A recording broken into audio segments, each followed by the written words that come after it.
Chers amis, bonjour et bienvenue dans votre Spock. Aujourd'hui, nous allons, une fois n'est pas coutume, parler du temps qui passe. Et oui, en effet, nous allons d'abord travailler sur des saisies de dates et d'heures.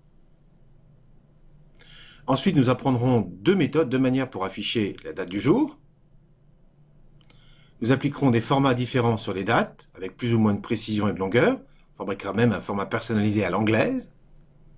Et puis, on utilisera une fonction qui est très utile au quotidien, qui s'appelle dateDiff, qui sert à faire la différence entre deux dates. On y va immédiatement. Nous nous retrouvons, comme de coutume, dans un exercice que je vous ai préparé. Ici, il s'agit de l'exo 09, date et heure, que vous aurez téléchargé depuis notre plateforme.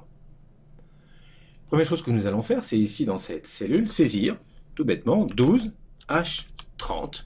Je valide avec entrée. Dans l'idée, bien sûr, que je veuille saisir 12h30. Alors, 12h30, eh bien, ici, n'est pas reconnu comme étant des heures et des minutes. On est resté en format standard. Excel n'a pas compris ce que nous voulons faire. Pour qu'il nous comprenne, vous devez utiliser le deux points pour séparer les heures et les minutes. 12, 2.30, entrée. Je resélectionne la cellule. Regardez, quelque chose s'est produit ici. Je suis en format personnalisé. Alors, regardons quel est le format en déployant le groupe de commandes de la section nombre. Je suis bien sur un format personnalisé qui est de type HH2.mm. 2 digits pour les heures et 2 pour les minutes. Concernant les dates maintenant, si je saisis 22-01-2002, eh bien là vous avez le droit. Excel reconnaît les tirets comme étant un séparateur valide pour comprendre qu'il s'agit d'une date. Prenons cette cellule, regardons en haut, nous avons un format date qui a été compris. Je vous ai compris. Donc le format officiel, on vient de se rendre compte, c'est un slash. Donc essayez de prendre l'habitude de taper des slashes pour séparer le jour, le mois et les années. Vérifions le format de cette cellule, c'est bien un format date. Attention en revanche, si vous tapez des espaces,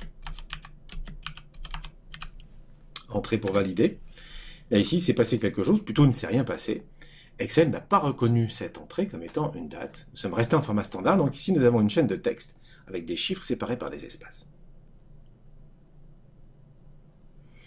Alors un mot maintenant pour taper la date d'aujourd'hui, pour l'automatiser, c'est-à-dire en date flottante, ce qui veut dire que demain, après-demain ou dans un an, j'aurai une date qui sera mise à jour en fonction de la date système, et bien il faut utiliser, on en a déjà parlé, égale aujourd'hui, fonction pour laquelle je tape le début, et je double-clique sur aujourd'hui fond bleu pour avoir la fonction complète. Je n'oublie pas ici de fermer la parenthèse, c'est une fonction qui évite d'argument.